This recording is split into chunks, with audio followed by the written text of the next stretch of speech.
A paz de Cristo para todos. Eu tenho muita certeza que a palavra do Senhor é algo que produz vida, que traz esperança e que nos dá uma nova dimensão do nosso viver. Eu estou apresentando para você mais uma mensagem que vai falar ao seu coração. E tenho também que dizer a todos vocês que nós possuímos uma série de mensagens em vídeos, em cassetes, em CDs e agora também em DVD. Se você quer receber um catálogo de todo o nosso material, é só você entrar em contato com a nossa central de telefones. É 0 operadora 21 2598 2019. Você pode receber na sua casa, no Brasil ou no exterior, todo o nosso material. Em DVD, você poderá receber legendado em inglês e em espanhol. Nós queremos pregar a mensagem que pode transformar a vida do homem. Se prepare, eu tenho certeza que Deus vai falar com você através desta mensagem.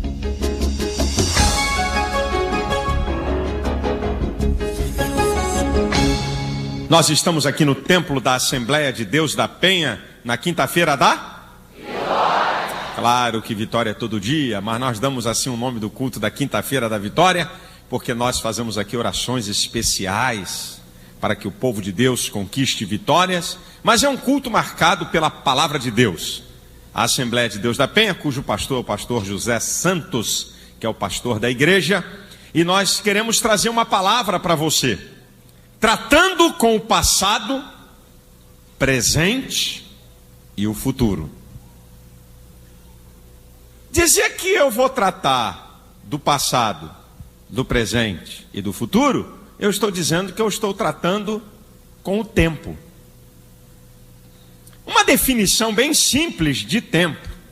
Uma definição simples de tempo. Definição bem simples. O que é tempo?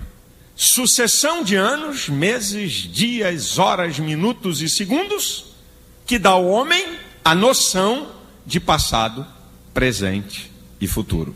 Eu quero ler um texto da Bíblia que engloba estas dimensões de passado, presente e futuro. O apóstolo Paulo, escrevendo aos Filipenses, capítulo 3, versículo 13 e versículo 14.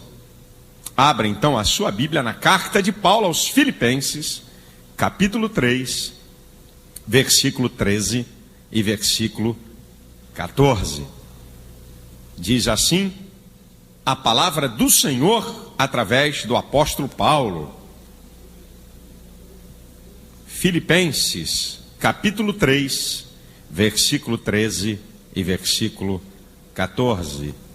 Irmãos, quanto a mim, não julgo que o haja alcançado, mas uma coisa faço, e é que, esquecendo-me das coisas que atrás ficam, e avançando para as que estão diante de mim, prossigo para o alvo, pelo prêmio da soberana vocação de Deus em Cristo Jesus. Esquecendo-me das coisas que para trás ficam, passado, avançando para as que estão diante de mim, presente, prossigo para o alvo, futuro. Eu quero então tratar com vocês sobre essa questão de passado, presente e futuro. Falar do tempo da nossa vida. Você sabe que o homem vive num espaço de tempo. Um espaço de tempo é a sua vida aqui na terra. O passado, ele tem uma grande influência sobre a nossa vida, porque afinal de contas, o que você é hoje é resultado de toda uma construção que passou. O que eu sou hoje, o que nós somos hoje, é uma construção de um tempo que passou. Passado é um tempo anterior. Por isso que o passado exerce grande influência na vida das pessoas. Determina, marca. E quando eu estava analisando sobre essa questão de passado, que é o tempo anterior, eu cheguei à seguinte conclusão: entre tantas coisas que eu devo considerar do passado, eu englobei nessas duas questões que eu vou dizer para você. O que eu tenho que esquecer e o que eu não posso esquecer com relação ao passado. Tudo que vem à minha mente, ao meu pensamento sobre o passado, o tempo anterior, eu chego a essa conclusão: o que eu tenho que esquecer e o que eu não posso esquecer. Já que o passado tem o poder de marcar a vida das pessoas, de determinar, de perturbar o seu presente e o seu futuro, então é bom você saber o que é que você tem que esquecer, porque pode te perturbar, pode te estragar no presente e pode neutralizar o seu futuro, e o que é que você não pode esquecer. Porque são coisas que vão te abençoar no presente e que vão te ajudar na sua caminhada para o futuro. O que é que a gente tem que esquecer? Aí tinha que falar de tanta coisa, mas eu escolhi algumas principais. O que é que a gente tem que esquecer do passado? Primeiro, dos nossos pecados. Meu amado irmão, quando você peca contra quem? Em primeira instância, contra Deus. Você pode pecar contra o irmão, você pode pecar contra a igreja, você pode pecar contra a natureza de Deus, mas no fundo é contra Deus, porque quem estabelece a regra é Deus. Se não houver regra, não há pecado, porque não há o que transgredir. Então, o pecado foi estabelecido porque Deus estabeleceu regra. E quando você transgride a regra de Deus, você peca. E tem gente que vive se culpando pelos pecados passados. Só existe um ser que podia cobrar os meus pecados. Porque quando eu peco contra Ele, que é Deus. Se tem alguém que devia de me lembrar, Silas, quando você tinha 18 anos, você fez uma, está anotado aqui, hein? Ó, eu tenho outra anotada quando tu fez aos 21, hein? E quando você fez aos 30 anos, está aqui aos 33, idade que Cristo morreu, hein? Quase que eu passei o cerol em você. Está aqui anotado, hein? O único que podia me cobrar dos meus pecados passados, daquilo que eu fiz atrás, é Deus. Mas sabe o que Deus diz para mim e para você? Em Hebreus 10, 17: dos teus pecados não me lembrarei mais. Se Deus não quer lembrar dos meus pecados, por que é então que eu vou ficar me lembrando deles? Culpa, porque eu fiz isso. Não devia de ter feito. Que coisa feia eu fiz. Que coisa terrível. Não, eu não me perdoo. Deus é que podia cobrar de você. E Ele diz: olha, eu não quero me lembrar do que você fez, porque você vai ficar se martirizando pelos seus pecados. Quando você fica vivo na tua memória teus erros do passado, você dá legalidade ao diabo para te acusar. Apocalipse 12, 10 diz que Satanás é o acusador de dia e de noite. Aí o diabo fica: tá vendo? Não, você fez isso mesmo, não vai ter jeito para você não, tá vendo? Você fez isso. Eu estava de olho em você, eu estava te vendo, hein, quando tu fez aquela bobagem. Olha, o diabo, quando você não quer esquecer dos seus pecados e quer deixá-lo vivo na sua memória, na sua mente, você dá legalidade ao diabo para te acusar. 2, o que é que a gente tem que se esquecer, hein? O que é que eu tenho que esquecer, hein? Das ofensas dos outros contra mim. O pecado dos outros que me atinge. Tem que esquecer. Pastor, o senhor não sabe o que meu pai fez há 17 anos, 8 meses, 3 dias, 10 horas e 15 minutos. O senhor não sabe o que meu pai fez comigo, pastor, o senhor não sabe. O senhor não sabe o que aquela bruaca da minha mãe fez. O senhor não sabe o que aquele tio fez comigo, o que aquele patrão, ou aquele ex-marido, aquele ex-namorado. Querido, se você mantiver vivo na sua mente, no seu coração, na sua memória, as ofensas dos outros contra você, sabe o que acontece? Eu vou te mostrar. Um versículo aqui que eu vou citar tem 3 coisas. Hebreus 12:15. Ninguém se prive da graça de Deus. Alguma raiz de amargura brotando vos perturbe, e por ela muitos se contaminem. Aqui tem 3 coisas que acontecem quando você quer manter vivo na tua mente e no teu coração as ofensas dos outros contra você. Primeiro, ninguém se prive da graça de Deus. Se você manter vivo no teu coração o pecado dos outros contra você, você deixa de receber as bênçãos de Deus. É isso que o escritor está dizendo. Nenhuma raiz de amargura brotando. A ferida fica aberta, o negócio fica vivo. Parece que toda vez que você lembra do fato, está acontecendo naquela hora. Dói, machuca. Terceiro, alguma raiz de amargura brotando por ela, muito se contamine. Sabe qual é o problema? É que a tua bronca, a tua raiva, o teu ódio contra alguém que te fez mal, você acaba compartilhando isso com outras pessoas, e aquelas outras pessoas que não tem nada a ver com peixe, passam a ficar com raiva daquela outra pessoa que te fez isso. Você acaba contaminando outros. Sabe o que acontece quando você mantém vivo na tua memória, no teu coração, o pecado dos outros em relação a você? Você impede o perdão de Deus. Mateus capítulo 6, versículo 14 e 15. Se perdoardes aos homens as suas ofensas, vosso Pai celestial perdoará a vós. Mas se não perdoardes aos homens as suas ofensas, vosso Pai celestial não perdoará também as suas ofensas. Um princípio espiritual. Se você não perdoa quem te ofendeu, você também não recebe perdão de Deus. É o que diz o texto. 5. Sabe o que acontece com a pessoa que mantém na sua mente, no seu coração, a ofensa, o mal que alguém fez? Sabe o que acontece? Também você dá legalidade ao diabo. 2 Coríntios, capítulo 2, versículo 10 e 11, Paulo fala uma coisa interessante. Olha o que Paulo diz para a igreja de Coríntios. A quem vós perdoardes, eu também, se é que tenho perdoado.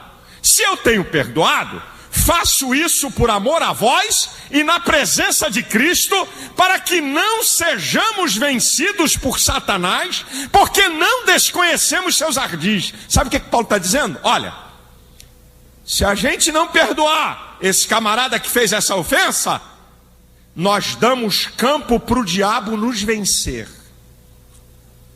É Paulo que está dizendo isso. 2 Coríntios capítulo 2, versículo 10 e 11. Porque eu não desconheço os seus estratagemas. Quem sabe tem alguém aqui essa noite na igreja, ou me vendo por uma fita por esse programa, que você não tem conquistado vitórias na sua vida, e você fica procurando resposta, e Deus está te fazendo ouvir isso. É porque você guarda alguma ofensa que alguém fez contra você. O que a gente tem que esquecer, hein, do passado, hein? 3. A gente tem que esquecer os nossos pecados.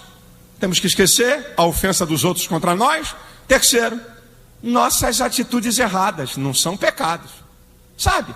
Oportunidade que a gente joga fora, indecisões, falta de ousadia, outras vezes falta de tranquilidade, dá bobeira, fala o que não deve. Não estou falando de pecado. Estou falando do boberol. que nós damos na vida. E que muitas vezes, caramba, como é que eu fui jogar essa oportunidade fora? Caramba, como é que eu fui fazer isso? E quando você começa a remoer essas bobeiras, essas atitudes erradas, que não são pecados, traz tristeza, traz depressão, traz angústia. Você tem que esquecer. Você tem que esquecer. O que a gente tem que esquecer, pastor? Sabe o que a gente tem que esquecer? Em quarto lugar, as coisas ruins da vida. Não estou falando de pecado, não estou falando da ofensa dos outros, nem das bobeiras que eu dou na vida. Eu estou falando das coisas que acontecem que não estão no nosso controle. Aquilo que Eclesiastes 9:2 diz: tudo sucede igualmente a todos. Um desastre, um acidente, uma enfermidade que te deixou alguma sequela.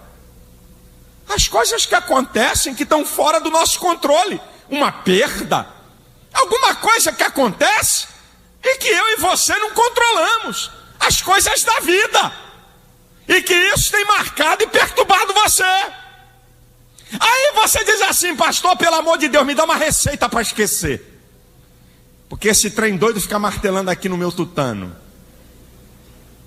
Me dá uma receita, pastor, eu quero esquecer. Bem, eu preciso dizer para você o que é esquecer. Porque quando eu falo para você que nós temos que esquecer os nossos pecados, a ofensa dos outros, as atitudes erradas que a gente toma, as bobagens que a gente faz na vida e que não é pecado, ou as coisas ruins que acontecem, você tem que ver por dois ângulos o que significa esquecer. Primeiro, no sentido literal da palavra. Ser apagado da tua memória. Pode acontecer, mas existe um outro fator. Você tem memória, e você tem pelo menos dois processos na sua memória: memória de curto prazo e memória de longo prazo. A memória de curto prazo, os fatos menos importantes são jogados fora. A memória de longo prazo registra os fatos mais importantes e as coisas que nos marcaram. E aí esquecer, sabe o que significa? É que se passar pela tua memória, se o teu processo mental buscar lá na tua memória um fato do passado e vir à tona essas coisas que eu falei, não te causa dano algum, não te causa problema nenhum. Você pode lembrar até de um pecado passado, você pode até lembrar de alguém que te ofendeu, mas aquilo não te causa espécie. Aquilo não perturba teu emocional, aquilo não estraga a tua vida, não tem efeito nenhum sobre você, porque você não pode jogar sua memória fora. Quando Paulo está dizendo esquecendo-me das coisas que para trás ficam, ele está falando daquele estilo farisaico de vida que ele levava. Foi ele que consentiu na morte de Estevão, foi ele que botou muito crente na cadeia. Isso aí eu não quero me lembrar, mas eu vou mostrar para você que tinha coisas que Paulo não esquecia. Já já eu te mostro. Então esquecer, você tem que entender esses dois sentidos. No sentido literal, nunca mais vem para a tua memória. E no outro sentido, se aparecer na sua memória, não causa efeito nenhum sobre você. Porque no seu sentimento, nas suas emoções, aquele fato está resolvido, está esquecido. Então qual é a receita para a gente esquecer, pastor? Seja numa ou noutra perspectiva que o senhor acabou de falar. Eu vou te dar a receita. Primeiro, na questão dos seus pecados, aceite o perdão de Deus. Aceite. Aceite o perdão de Deus, meu filho. Não importa quanta bobagem você tenha feito no passado, quão grande é o teu pecado, o sangue de Jesus te purificou de todo o pecado.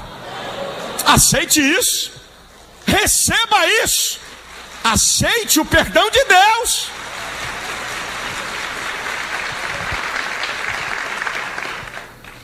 Quanto à questão da ofensa dos outros, libere perdão. Porque sabe qual é o problema da ofensa dos outros? É que toda vez que você se lembra, é como se o fato tivesse acontecendo naquela hora. Eu já observei pessoas que vêm contar coisas ruins do passado. a voz embarga, muitos choram, muitos não conseguem falar direito, muda semblante, começa a suar. Parece que a pessoa está vivenciando aquele fato que aconteceu há 15 anos atrás, porque ela não conseguiu liberar perdão. Você libera perdão, que o caixa emocional da tua vida vai ser zerado. Vai zerar. Libera perdão para esse pai terrível. Libera perdão para essa mãe ignorante. Libera perdão para esse ex-marido. Libera perdão para quem te fez mal. Libera perdão, porque se você não liberar, o maior prejudicado é você. Não é a pessoa que fez. É você. Então libere perdão.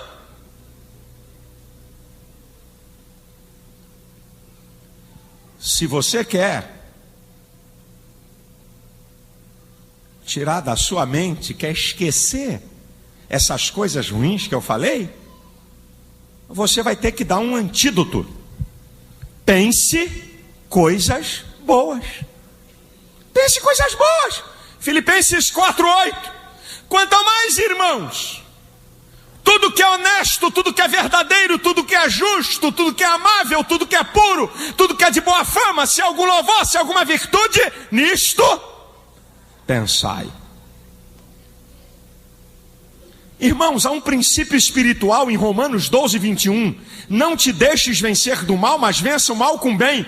Esse princípio espiritual de que o bem sempre vence o mal, vale para a tua mente também. Se você botar coisas boas na tua mente, você vai derrotar as coisas ruins na tua mente. Não é à toa que Lamentações capítulo 3, versículo 21 diz: olha, eu não trarei à memória aquilo que não me traga esperança. Eu não vou trazer a memória. O que não me traz esperança, eu não vou trazer a memória. Não me interessa. O que não é bom, eu não vou trazer a memória. Se você quer vencer pensamentos maus, coloque pensamentos bons. Porque tem gente que adora falar de desgraça, desastre, chega a babar pelos cantos. Pastor, a primeira página do jornal que eu leio, eu corro para a notícia. 10 traficantes fuzilados e um ainda veio a carrinho de mão, sendo transportado. Adoro sangue, desgraça, desemprego, miséria. Só você vai ficar na tua mente só com bobagem? Só com pensamento ruim?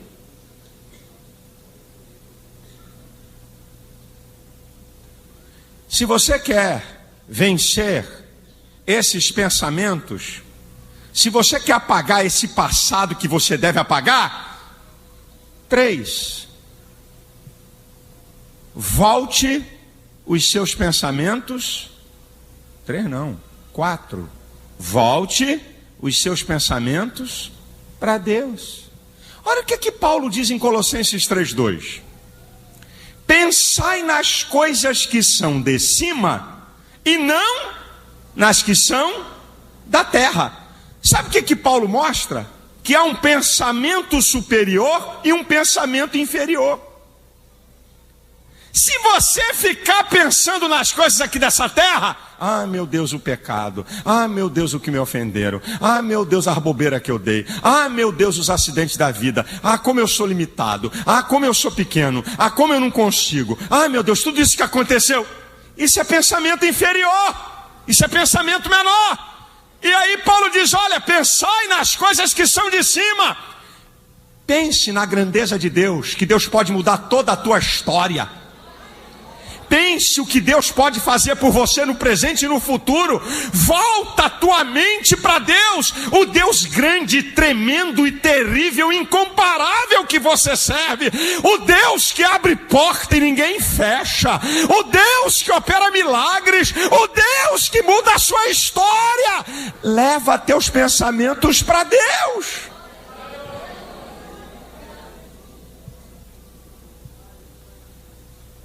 Leva teu pensamento para Deus. Porque se você ficar medindo teus pensamentos pela tua capacidade, é pensamento da terra, é pensamento inferior. Pense grande. Pense as coisas de cima. Volte teu pensamento para Deus. Que Deus é esse que você serve? Que Deus grande e tremendo é esse? E em quinto lugar, se você quer vencer esses pensamentos, se você quer apagar do passado aquilo que você tem que apagar, seja uma pessoa espiritual. Paulo, ele diz em 1 Coríntios, capítulo 2, a partir do versículo 14, que o homem natural não compreende as coisas do Espírito de Deus porque lhe parecem loucura. Aí olha o que ele vai falar.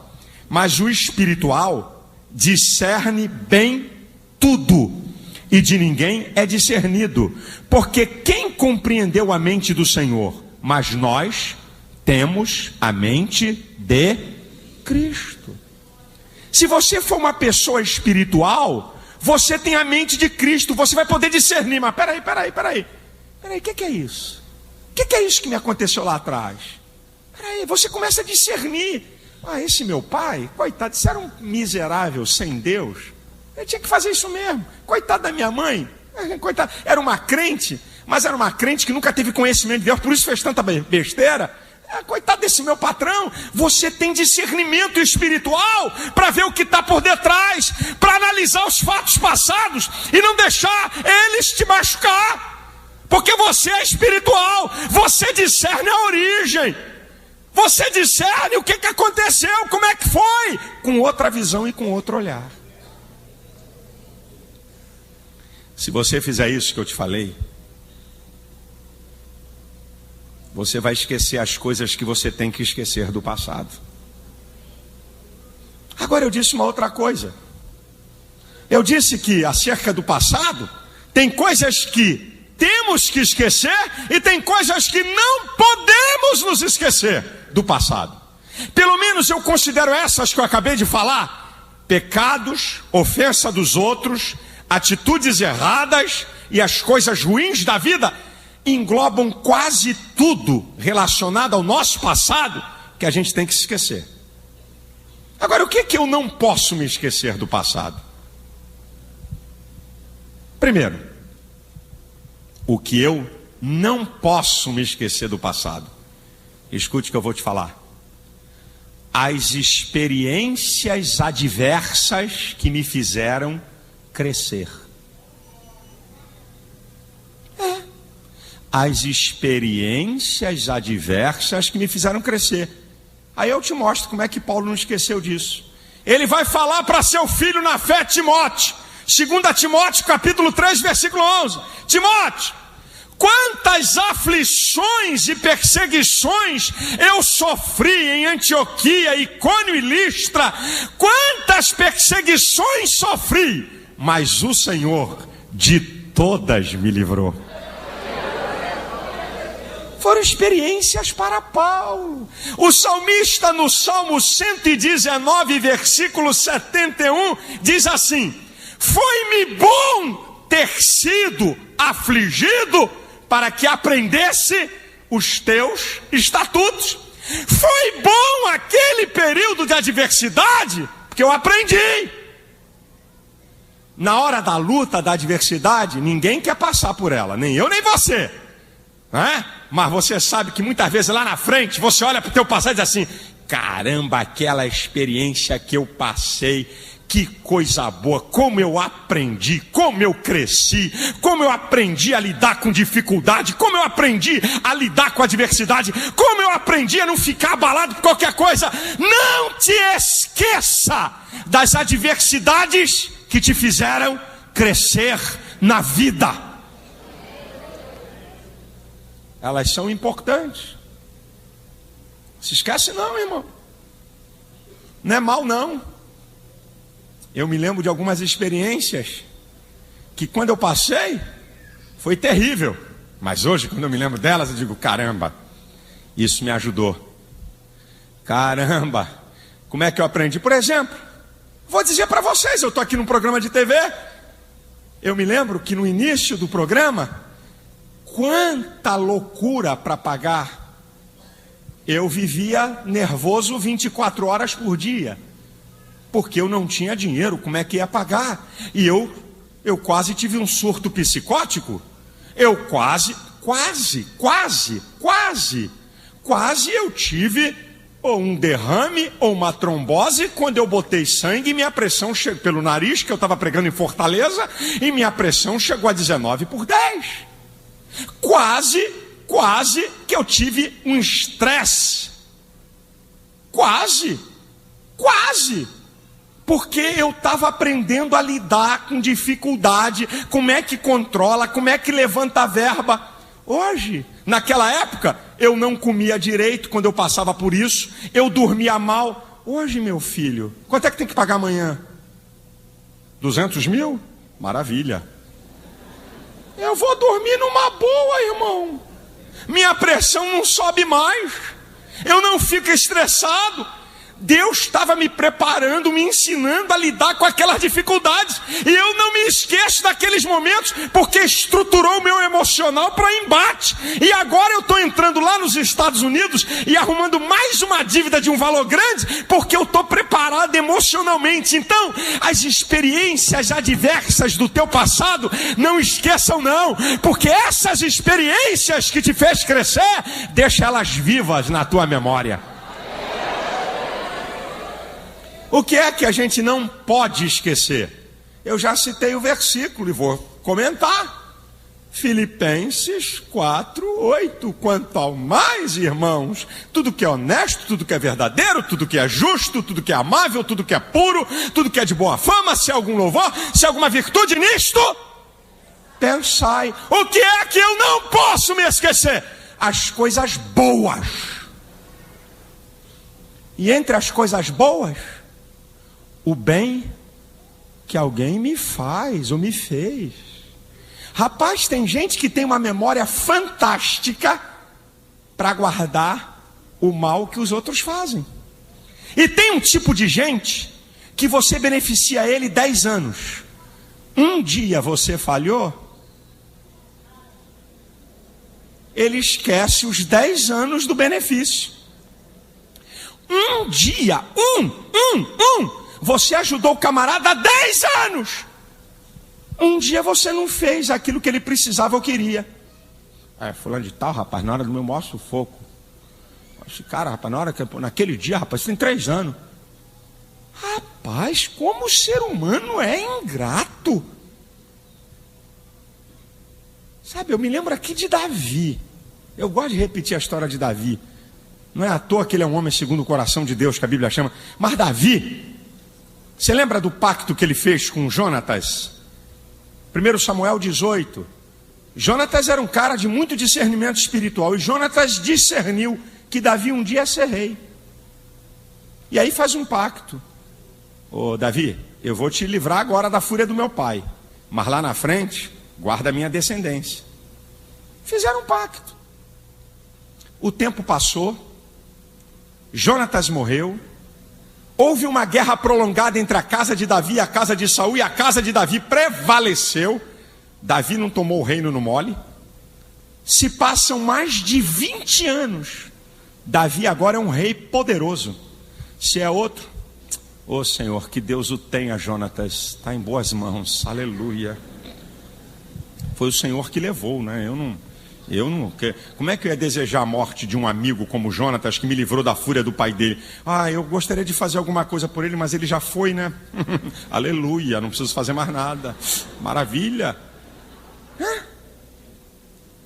E Davi é um rei poderoso. Davi chama seus assessores e diz assim: mais de 20 anos se passaram do pacto. Tem alguém da casa de Saul que ainda esteja vivo e que eu faça beneficência por amor a Jonatas? Aí um lá disse assim: rapaz, morreu fulano, também morreu. Morreu também. Morreu tio, morreu primo, morreu filho. Ih, rapaz, morreu cunhado. Ih, morreu primo de 2º grau. Ih, tem um, Mefibosete.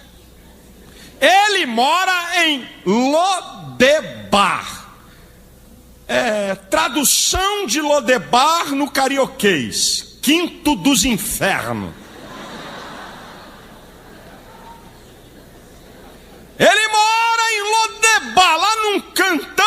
E tem mais, hein? É aleijado das mãos e dos pés.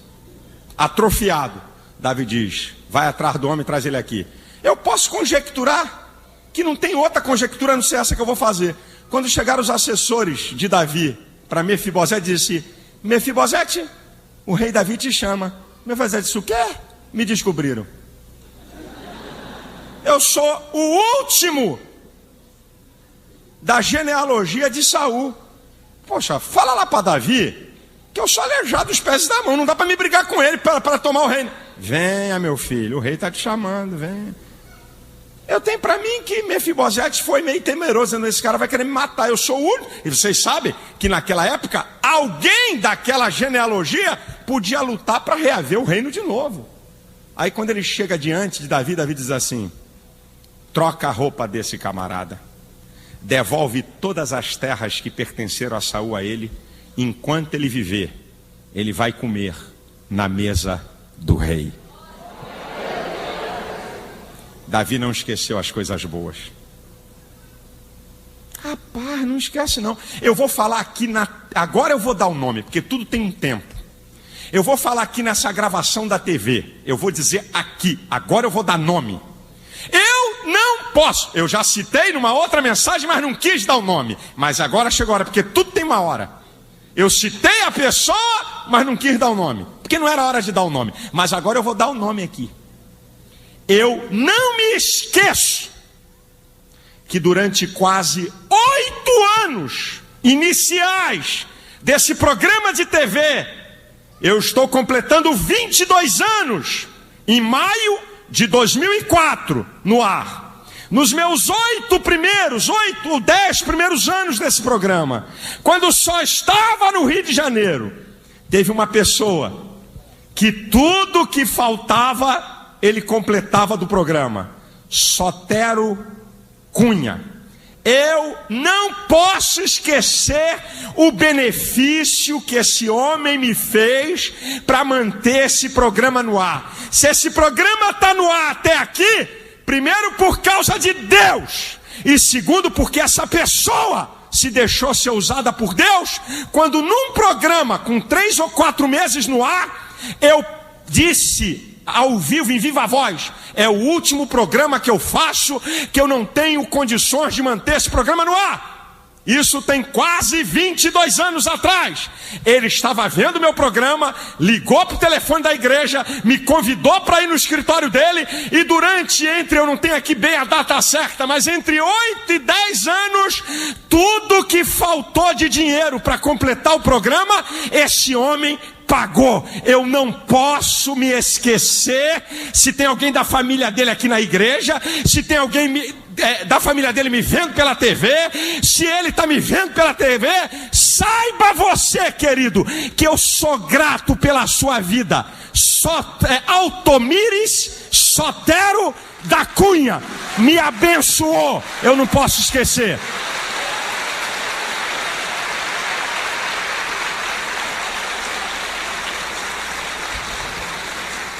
Você não pode esquecer as coisas boas do passado, irmão.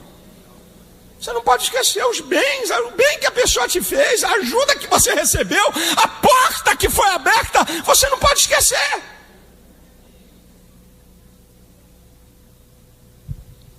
O que você não deve esquecer? Os feitos de Deus. Os feitos de Deus. O que Deus tem feito na tua vida? Eu me lembro da Bíblia, quando o profeta Natan está falando com Davi em 2 Samuel, capítulo 7, versículo 8, diz assim, Davi, lembra quem você era? Você foi tirado lá de trás das ovelhas e colocado para guiar o povo. Lembra? Foi Deus que fez isso. Quem era você? Você era de uma família pobre. Você era de uma casa pobre, cuidava de ovelha, e Deus te tirou lá de trás das ovelhas pejadas e te colocou para guiar o povo dele. Não esquece não, Davi. Não esquece não dos feitos de Deus, irmão. Lembra, sabe por que você está aqui? Porque em algum ponto do passado da tua história, Deus, pelo seu amor e pela sua graça, te salvou. Deus, pelo seu amor e pela sua graça, te perdoou. Lembre-se dos feitos de Deus. Quantas coisas boas o Senhor tem feito na tua vida, meu irmão.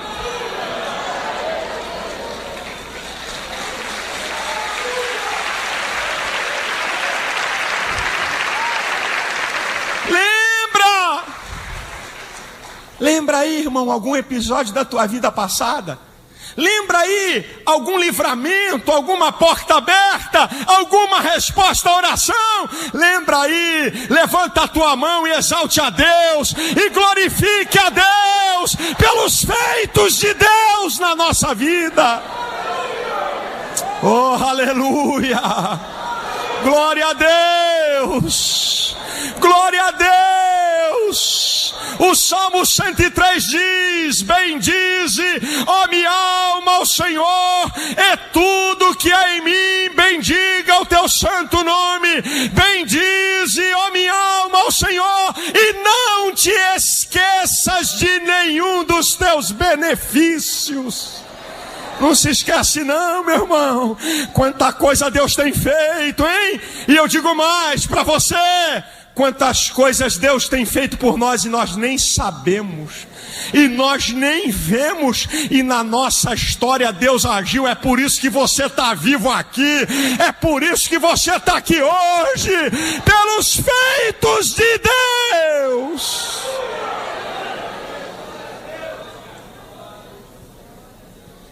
Não se esquece não, irmão.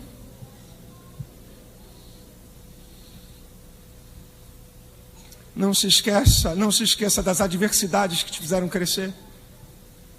Não se esqueça das coisas boas. Amizades, vitórias. Eu podia falar o nome de tanta gente que me abençoou. Eu podia citar aqui, mas é que eu ia ficar com uma lista grande. De tanta gente que tem me dado oportunidade, que tem me abençoado, que tem me ajudado. Eu podia falar dos meus pais, eu podia falar do pastor Santos, eu podia falar de tanta gente que me deu tantas oportunidades na vida, que me abençoaram. Eu podia falar, podia ficar lembrando de tantos fatos, de tanta gente que chegou na hora que eu precisava, de tanta gente que me abençoou. Eu podia falar. Eu podia passar aqui contando para você os feitos de Deus na minha vida. Eu podia estar aqui contando para você vários feitos. Um caminhão destruiu um carro que eu estava quando ele despinguelou de uma ladeira, e Deus me guardou. O motorista do caminhão pensou que eu estava debaixo daquele ferro retorcido. Eu já estava do lado de fora, só sobrou um espaço para puxar minha perna e eu pular para fora. E quando eu bati na costa dele, que ele estava apavorado, querendo descobrir onde é que estava o motorista enfurnado naquele ferro retorcido, eu falei: ei, rapaz, sou eu! Ele virou para mim, ganhou um susto e disse: o teu santo é muito forte. Não, o meu Deus é maior do que tudo, meu filho.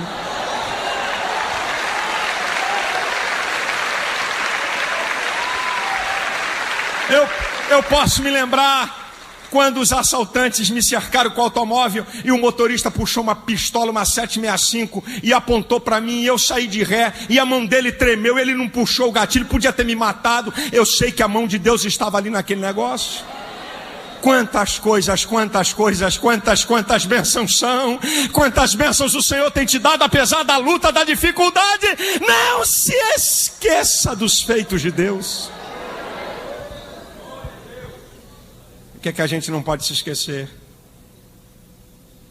Sabe o que a gente não pode esquecer, irmãos?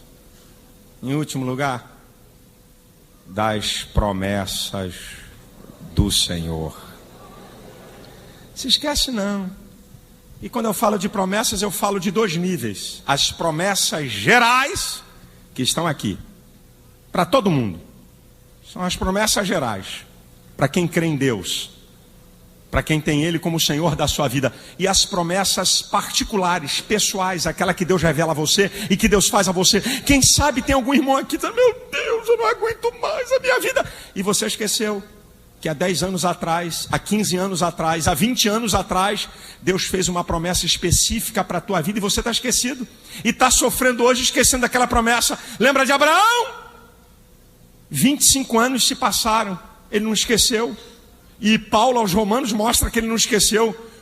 No capítulo 4, versículo 20 e 21, né? Diz que ele não duvidou da promessa de Deus, mas foi fortalecido na fé, dando glória a Deus, porque estava certíssimo que aquele que tinha prometido era poderoso para fazer cumprir. Abraão não esqueceu. 25 anos se passou e ele não esqueceu daquilo que Deus tinha prometido. Lembra de Caleb? 45 anos, 40 não é 45 dias, irmão, nem 4 anos e meio, 45 anos se passaram, e Caleb diz para Josué, no livro de Josué, capítulo 14, Josué, você lembra, Josué, o que Moisés falou a meu respeito e a teu respeito em Cades Barneia? Você lembra das promessas que Deus fez? Olha, aquele monte lá é meu, porque o Senhor tem me prometido. Eu tenho 85 anos de idade, 45 anos se passaram, mas a minha fé continua a mesma. Eu creio na promessa de Deus, irmão. Enquanto Deus não cumprir as promessas que Ele tem falado contigo, você não vai morrer não, meu filho, porque Deus é fiel. Tudo que Ele tem prometido, Ele vai fazer. Não te esqueça das promessas de Deus.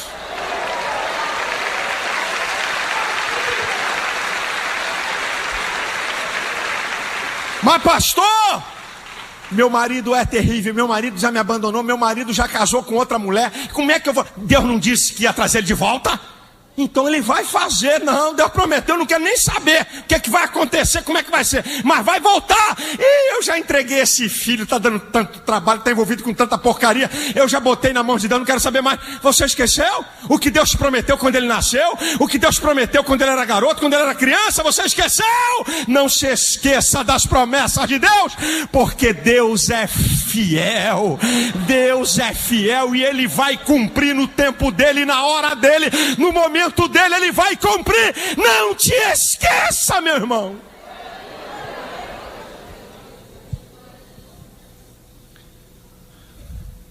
Não te esqueça das adversidades que te fizeram crescer na vida. Não te esqueça das coisas boas.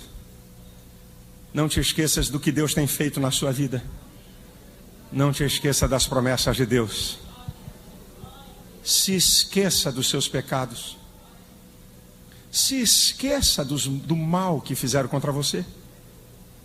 Se esqueça das coisas ruins que aconteceram por suas atitudes. Se esqueça das coisas ruins que aconteceram e que fugiram do teu controle. Se esqueça. Sabe por quê, querido? O teu passado pode neutralizar teu presente e estragar teu futuro. Tudo que você é até aqui foi construído no tempo anterior, no passado. E se você bobear, o teu passado estraga teu presente e neutraliza teu futuro. E eu quero dizer para você que Deus tem tantas coisas para fazer na tua vida no presente e tem coisas maiores para fazer no seu futuro.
A paz de Cristo para todos.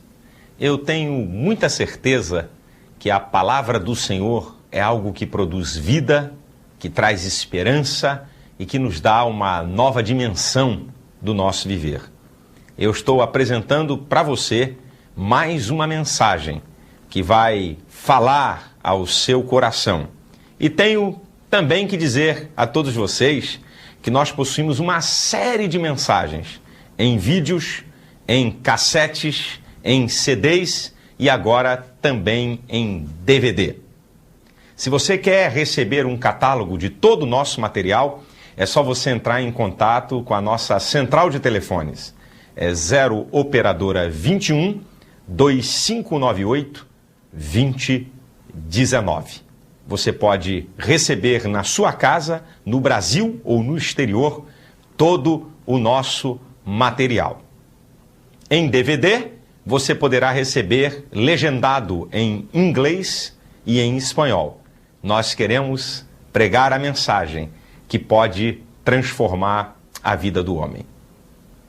Se prepare, eu tenho certeza que Deus vai falar com você através desta mensagem.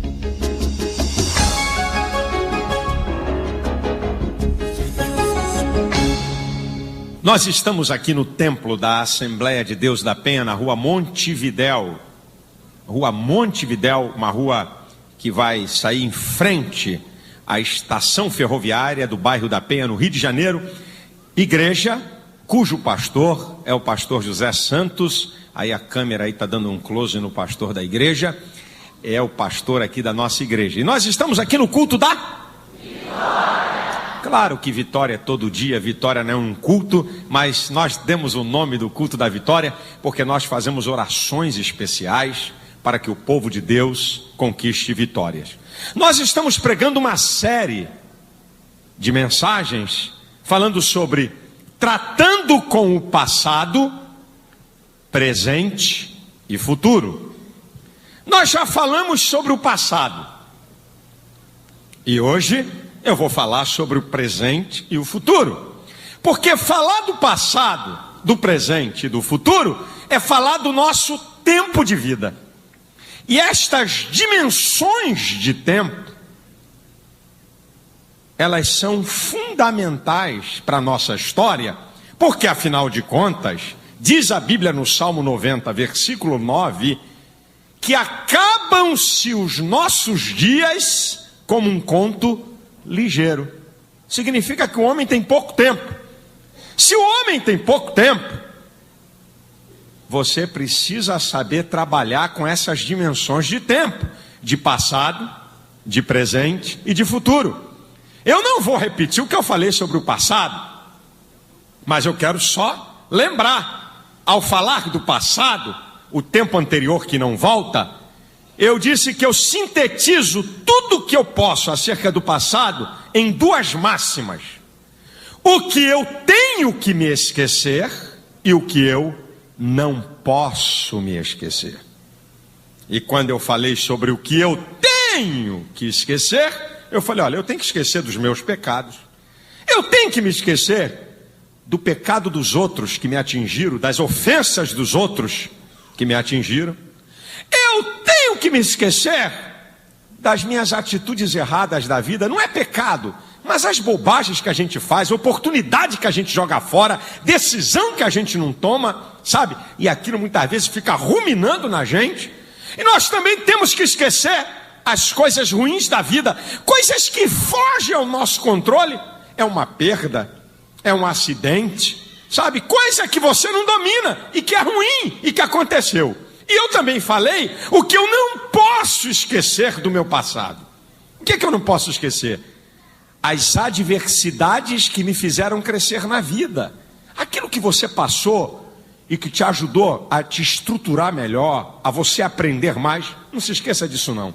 Eu também falei que a gente não pode se esquecer das coisas boas da vida, da nossa história, as coisas boas, os momentos bons, as coisas boas que as pessoas fizeram, as coisas boas que você fez.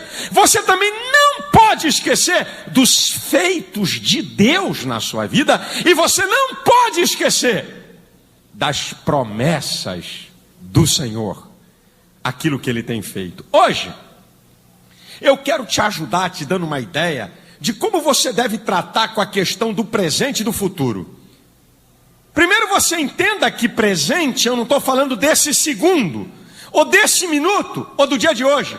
Quando eu falo de presente, eu falo desse tempo de vida que nós estamos vivendo. Eu quero ler um texto da Bíblia, que eu deixei como base, que é a carta de Paulo aos Filipenses, capítulo 3, versículo 13 e versículo 14. Nessa passagem, o apóstolo Paulo fala de passado, presente e futuro. Filipenses, capítulo 3, versículo 13 e versículo 14. Diz assim o texto: Irmãos, quanto a mim, não julgo que o haja alcançado, mas uma coisa faço, e é que, esquecendo-me das coisas que atrás ficam, passado, e avançando para as que estão diante de mim, presente, prossigo para o alvo, futuro, pelo prêmio da soberana vocação de Deus em Cristo Jesus. Vamos analisar o que Paulo está falando a respeito do presente. O que ele fazia no presente da sua vida. Ele aqui diz uma coisa interessante. Ele diz: uma coisa faço. Paulo está dizendo assim: olha, eu realizo, eu construo, eu faço alguma coisa. A primeira receita que eu quero te dar para esse tempo presente é: mexa-se, faça alguma coisa. Mas pastor, o negócio está feio, pastor, está feio, eu estou desempregado, eu estou parado. Rapaz, você está parado? Está desempregado? Pergunta a teu vizinho se não tem alguma coisa que você pode ajudar, vai. Vê aí se não tem uma rua para tu varrer, uma calçada para tu limpar. Tem alguma coisa para você fazer? Eu faço, eu realizo. Eu não posso ficar parado e estagnado, vendo a banda passar. Você lembra do líder chamado Josué? Moisés morreu, Josué estava parado, talvez até choramingando. Oh, meu Deus, o que é que vai ser de Israel? Meu Deus, Moisés morreu, que grande líder. Aí Deus vai dizer para ele uma palavra para Josué no capítulo 1, versículo 2. Josué, levanta-te, vai agir, Josué, vai fazer alguma coisa, Josué. Você lembra do profeta Elias, que uma mulher, a mulher do rei, disse que ia cortar o pescoço dele? Aí Elias, rapaz, fica todo depressivo, vai para debaixo de uma árvore, diz assim: já basta, eu não sou melhor do que meus pais, que eu morra. Lá em 1 Reis, capítulo 19, versículo 7. Aí Deus diz assim: ei, levanta-te, porque longa é a tua caminhada, mexa-se, faça alguma coisa, você não foi feito para ficar parado. Sabe que tem gente que pensa que trabalho é coisa do capeta? Pastor, foi o chifrudo que inventou esse negócio de trabalho. Foi o capeta. O capeta, irmão, você está enganado. Não foi o capeta que inventou o trabalho, não. Não foi o diabo que inventou o trabalho, não. Antes da queda do homem, pega o livro de Gênesis, vai ler lá o capítulo 2 e o capítulo 3. Antes da queda do homem, Deus mandou o primeiro homem trabalhar. Disse assim: olha, cuida aí desse jardim, frutifica aí nesse jardim. Você foi colocado aí para frutificar, você foi colocado aí para tomar conta. Você está confundindo o cansaço do trabalho com o trabalho. Você se cansa porque você está debaixo da lei do pecado. Agora, Deus foi o inventor do trabalho. E sabe o que Jesus falou em João 5,17? Meu Pai trabalha até agora e eu também. Sabe que tem algum cristão dizendo assim: pastor, eu estou doido para chegar no céu. Céu, lindo céu, maravilha, no céu vou ficar numa rede, não vou fazer nada, vou ver os anjinhos passar para lá e para cá. Rapaz, céu não é lugar de vagabundo, nem de preguiçoso, não. Vai ter trabalho, você não vai ter a canseira, mas você não vai ficar à toa no céu, não. Sabe? Deus não gosta de ver ninguém parado. Então a primeira coisa que eu quero falar para você sobre o presente é isso. Mexa-se, faça alguma coisa, realize alguma coisa. Sabe por quê? Porque se você ficar parado e não quiser fazer nada, sabe como é que vai ser a sua vida? A sua vida vai ficar estagnada, paralisada, estacionada. Sabe como é que vai ficar a sua vida? Acomodada. Sabe o que é acomodação? Eu resumo a acomodação com isso aqui.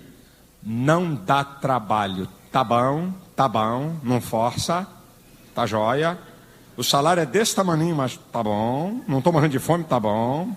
Sabe? Você sabe que as pessoas se acomodam com doença, com salário de miséria. As pessoas se acomodam, o mendigo se acomoda até com o chiqueiro que ele vive. Sabe? A pessoa busca um lugar de conforto, parece até paradoxal. Mesmo que esse lugar de conforto seja um lugar de miséria. A sua vida vai ficar acomodada. Sabe o que vai acontecer com a tua vida se você não fizer nada? Sua vida vai ficar atrofiada. Atrofiar é encolher. Vai retroceder. Você não vai se desenvolver. Se você não quiser fazer nada nessa vida, sabe o que vai acontecer com você? Vai começar a sofrer, a ter dor. Faz o seguinte, faz uma viagem daqui para São Paulo. Daqui para São Paulo de carro.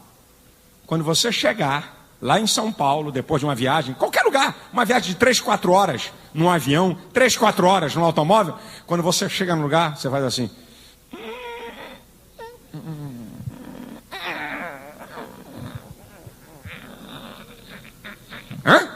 Parece que dói tudo. Porque se você ficar parado muito tempo numa posição, começa a dar dor ciática, dor sei lá de quê. Sabe? Você fica sem fazer nada, começam a aparecer problemas que vai te causar dor. Se você não quer fazer nada, sabe que tipo de vida você vai ter? Uma vida desanimada. Você não vai querer lutar pela vida, você não vai querer vencer, você não vai querer ter objetivos, você não vai ter prazer de fazer nada. E sabe o que vai acontecer com a sua vida? Você terá uma vida de derrotado. E sabe como é que vai ser a sua vida? Uma vida de frustrado. Por que eu não levantei? Por que eu não fui? Por que eu não aceitei? Por que eu não fiz? Por quê?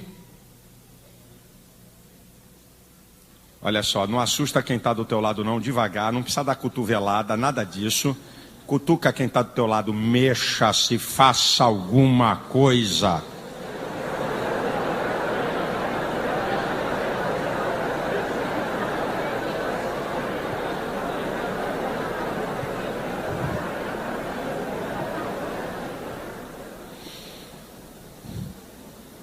Pastor, o senhor está falando isso, é porque o senhor ainda é jovem, o senhor é jovem, o senhor é jovem, mas olha aqui, a minha idade e tal, eu estou na idade.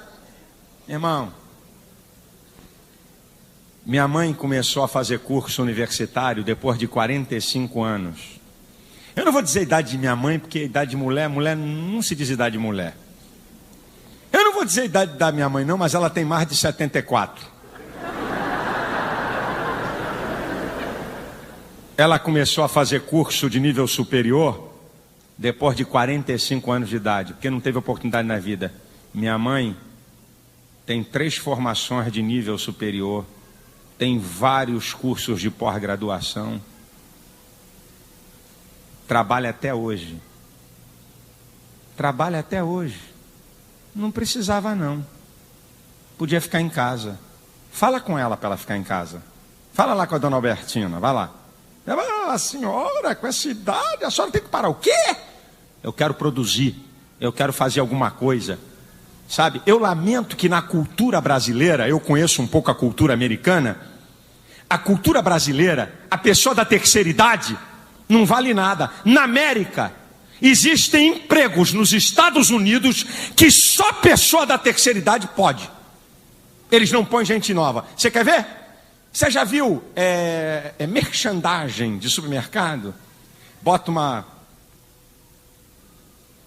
com a saia aqui para você experimentar um novo suco, para você experimentar um novo produto, não é? Aí bota uma menina, um avião, não é?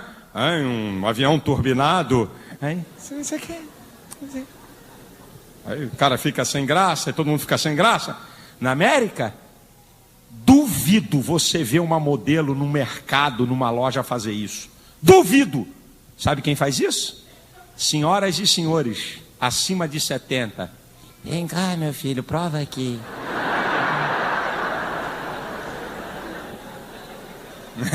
Malandro, pastor.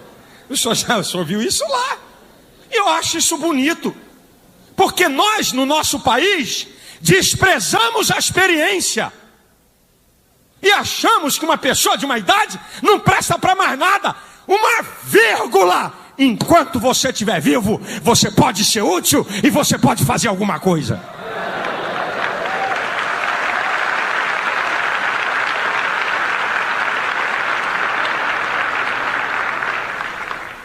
Sabe? Ai, pastor, o senhor me desculpa, não dá para mim fazer porque eu tenho uma deficiência física.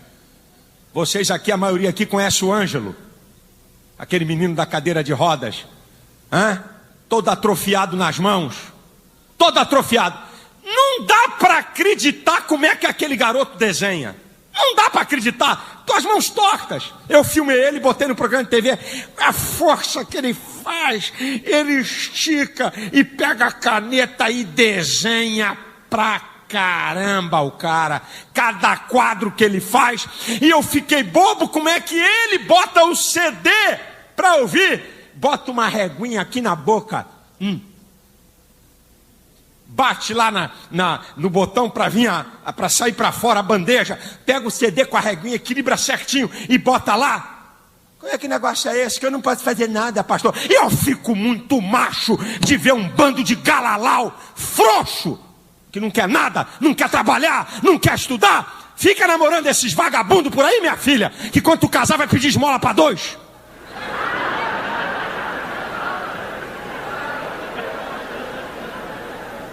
Te vira, malandro, vai vender pipoca, vai vender limão na feira, meu chapa, vai vender sorvete na praia. Mexa-se, faça alguma coisa hoje. Segundo que eu vejo que Paulo ensina, o presente. Olha que coisa interessante que Paulo fala. Ele diz assim: uma coisa faço, e é que, esquecendo-me das coisas que atrás ficam, agora, e avançando para as que estão diante de mim.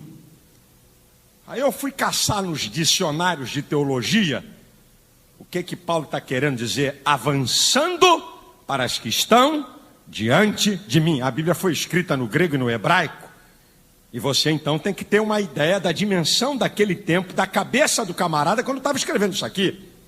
Sabe qual é a ideia de Paulo aqui? É um corredor no estádio. Você já viu o camarada? Como é que corre num estádio? Ele põe o peito, o corpo para frente. Você já viu que o cara, nas Olimpíadas ou num campeonato de atletismo, que por um Fleming, um milímetro, o cara bota a cabeça para frente assim para ganhar uma corrida? Sabe o que Paulo está dizendo? Com essa palavra, avançando para as coisas que estão diante de mim, violento esforço para frente. É o que o corredor faz no estádio. Eu nunca vi um corredor correr assim. Você já viu? Eu nunca vi. Não é para trás, não, para frente. Não, ele põe o corpo numa dinâmica, numa aerodinâmica, para ele poder romper com o vento. É a aerodinâmica, o peso do corpo, para ele ter mais velocidade, ele joga o corpo para frente. Lá no original é assim, esticando-me. Violento esforço, eu me estico para frente. E o que é um violento esforço para frente? O que é? Está dizendo, olha, hoje eu faço um violento esforço para frente. Sabe o que é um violento esforço para frente? Primeiro, andar acima da média. Você já viu o corredor correr igual a qualquer outra pessoa? Eu nunca vi. O corredor, ele corre acima da média. Acima da média. É um violento esforço para frente. É acima da média. Meu filho, eu já tenho falado tantas vezes aqui nessa igreja que hoje não tem mais vaga para bom, só tem vaga para excelente. Você tem que estar acima da média. Você tem que estudar mais, trabalhar mais, se preparar mais, economizar mais. Tudo mais, buscar mais a Deus, orar mais, ler mais a Bíblia, ter mais comunhão com Deus. Meu filho, hoje tem que ser mais. Você não pode ser igual. Violento esforço para frente é andar acima da média. Bota para quebrar, meu chapa. Bota para arrebentar. Acima da média. Estude mais do que os outros, economize mais do que os outros, trabalhe mais do que os outros, se prepare mais do que os outros, se aperfeiçoe mais do que os outros. É hoje, se você quiser chegar a algum lugar. Se você quiser vencer. O que é um violento esforço para frente? Segundo lugar, é não ter medo. Bem, se você tem medo que está na frente.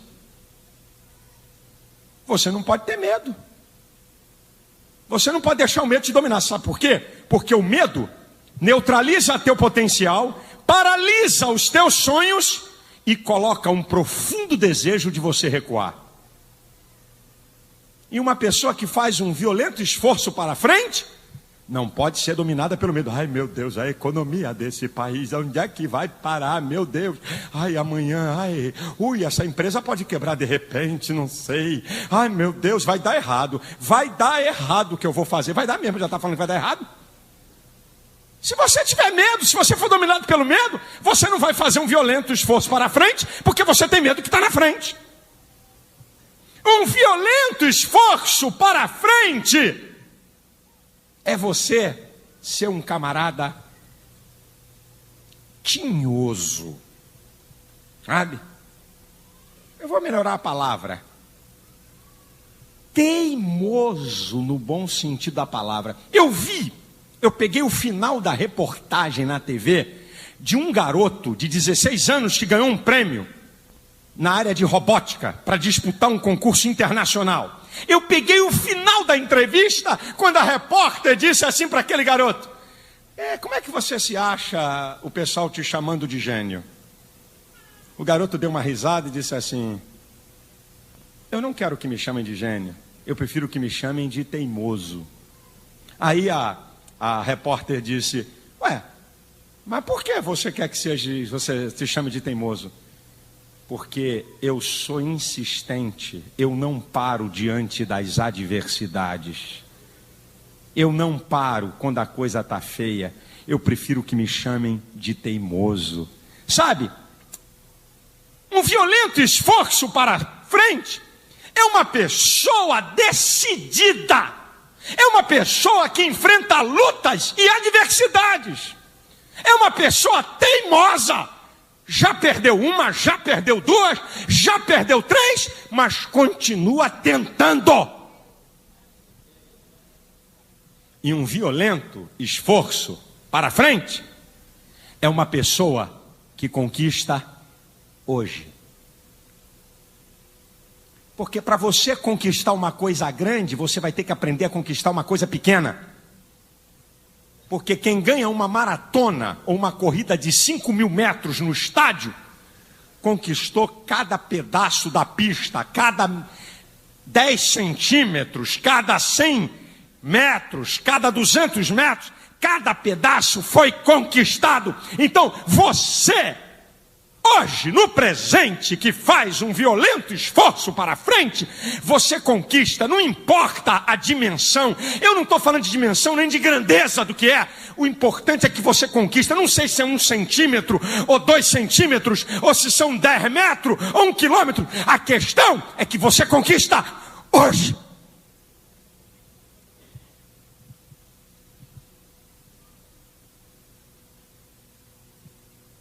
Quem faz um violento esforço para frente hoje, não está fácil a vida não, meu chapa. O negócio está feio. Sabe? O negócio está feio. Não está fácil não. Tem que brigar. Pastor, eu estou desempregado porque, veja só, pastor, me ofereceram um emprego de 12h às 6. Está tão perigoso, deixa de ser frouxo.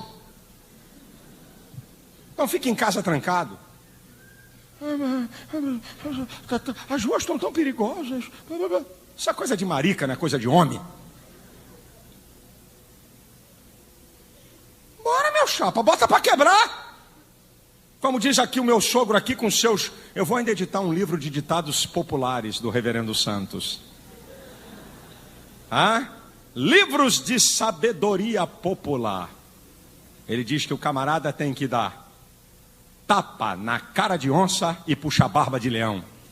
Vai ver se é mole, dá tapa em cara de onça e puxar barba de leão. Vai ver. Mas é hoje, é violento esforço para frente. É dar tapa na cara de onça e puxar barba de leão, porque a coisa não está fácil. Agora, olha só o que Paulo diz que ele faz no presente. Primeiro, eu faço, eu realizo. Segundo, eu realizo um violento esforço para frente. Terceiro, diz aqui, prossigo para o alvo. Prossigo. Nada me para, nada vai me deter, nada vai fazer eu recuar, nada vai fazer eu ficar paralisado. Pode vir luta, pode vir adversidade, nada vai me deter. Mas talvez alguém diga assim: pastor, o senhor não leva mal? Isso é muito bonito para quem está com o microfone na mão, fica aí com essa argumentação e com essa retórica. É muito bonito falar que vai prosseguir, que nada vai parar. Mas eu digo para o senhor, tem lutas que são maiores do que nós. Tem gigantes na nossa frente, tem muralhas, tem força contrária a nós, maior do que nós. Como é que eu vou prosseguir, pastor? Como é que eu vou prosseguir diante de uma situação que foge ao meu controle? Diante de uma força que é maior do que a minha? Isso aí é bravata de pregador. Ainda bem que eu tenho a Bíblia para me defender. E ainda bem que eu tenho a Bíblia para argumentar. Você lembra de Israel quando saiu do Egito? Vocês lembram disso? Lembra da passagem? Quando Deus libertou Israel do Egito? O que estava na frente de Israel? O quê? O mar. Quem é que vinha atrás? Faraó. Faraó atrás e o mar na frente. E o povo no meio. Sabe o que eles fizeram? A mesma coisa que muita gente faz. Começaram a orar. Senhor, Senhor, Senhor. Olha a Faraó aí atrás. Senhor, Senhor, Senhor, esse homem é mau. Ele vem com 600 carros, a elite do exército dele, a tropa, o batalhão de atividades especiais de Faraó está aí atrás. Oh, Senhor, olha aqui é o mar, meu Deus do céu, nós vamos ser massacrados. Senhor, Tu és o Deus de Abraão, Isaac e Jacó, Tu és o Deus Todo-Poderoso. Senhor, todo mundo parado. Aí Deus diz assim: o que esse povo aí está orando, hein? O que esse povo aí está orando, hein? O que está clamando aí? Moisés, diga ao povo que marche. Sabe o que eu aprendo com esse princípio? Sabe o que Deus está dizendo? Moisés, prosseguir é com vocês, abrir caminho é comigo.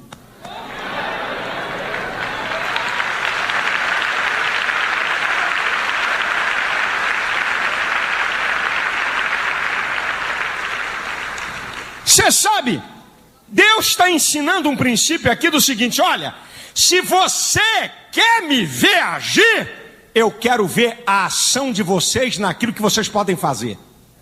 Se você quer ver Deus agir na sua vida, você vai ter que agir dentro da sua possibilidade. Deus está dizendo para Moisés e para o povo: andar, vocês sabem e vocês podem.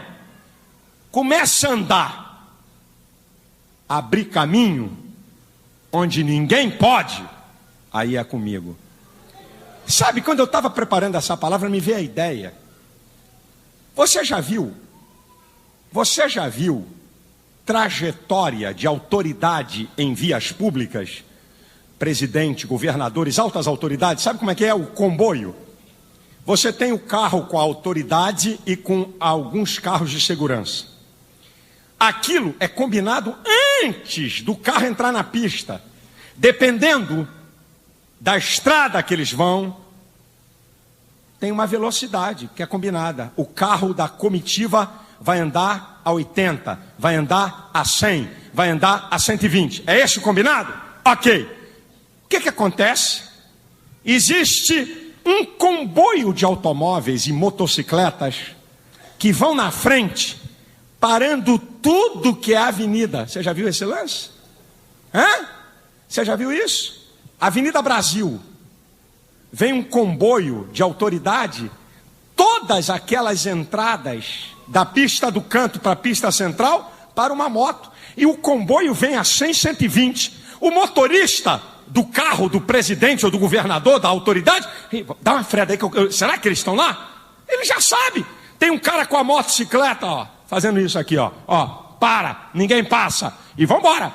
Se ele está na Presidente Vargas, será que no cruzamento de Presidente Vargas com Rio Branco, será que pararam a rua? Vou dar uma freada. Ele vem na velocidade, porque ele sabe que lá na frente tem um carro ou tem uma motocicleta. E aí eles vão se revezando e vão fechando as ruas até chegar ao destino. Você já viu uma autoridade, quando ela vai entrar no meio de uma multidão de gente, que ele sai de uma sala? Eu estava vendo um dia desse pela TV, o presidente dos Estados Unidos. Eu sei como é que isso é, eu já vi como é que funciona. Já vi com as autoridades aqui do Brasil. O camarada sai de uma sala, o chefe da segurança, todo mundo com comunicador. Saiu da sala agora, está no corredor 3. Entrou no corredor 2. Entrou no corredor 1. A turma que está lá onde está a massa já sabe que o presidente está vindo e que vai sair pela porta. O presidente não diz assim: eu vou sair pela porta, será que eles conseguiram abrir caminho? Como é que faz?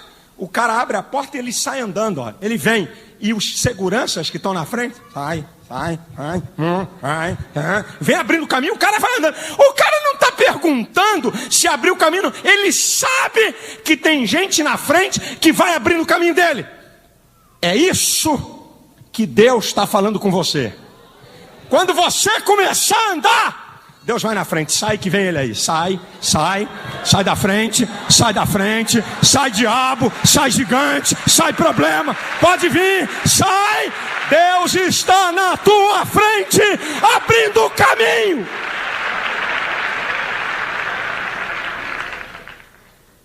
É isso que Deus estava falando.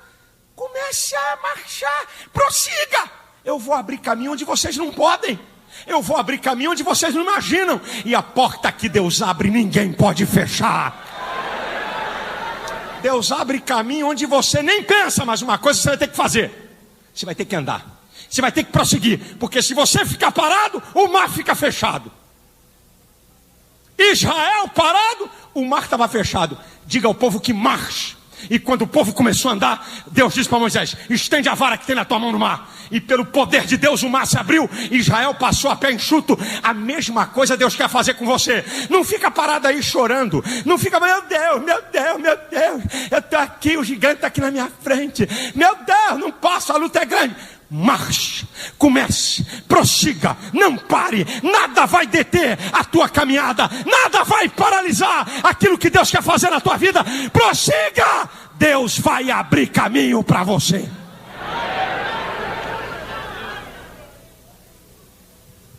Se você não entender isso no presente, você vai ficar parado por causa dos problemas, das adversidades que são maiores do que você, das lutas que são mais fortes do que você. E Deus está dizendo para muita gente aqui, para muita gente que está vendo esse programa de TV ou por uma fita de vídeo, prossiga. Prossiga. Diga aí para quem está perto de você: andar é com você, abrir caminho é com Deus. Pode falar. Andar é com você, abrir caminho é com Deus. Prosseguir é comigo, abrir caminho é com Deus. Aleluia, glória a Deus. Começa aí, meu filho. Prossiga. Onde você não puder andar, Deus faz um caminho para você. Onde você não puder ir, Deus abre um caminho para você. Deus é especialista em abrir caminho onde ninguém consegue, de fazer estradas da vida onde ninguém passa. E Deus vai fazer isso. Eu estou profetizando aqui na autoridade do nome de Jesus. O Senhor está dizendo para você: prossiga, não pare, eu vou abrir caminho para você. Eu estou na frente. Sai, está vindo ele aí. Demônio, sai, ele está vindo aí. Problema, sai, ele está vindo aí. Gigante, sai, ele está vindo aí. Pode continuar, Deus está à sua frente. Receba essa palavra aqui, meu filho. Deus está à sua frente. Ele vai abrir caminho para você.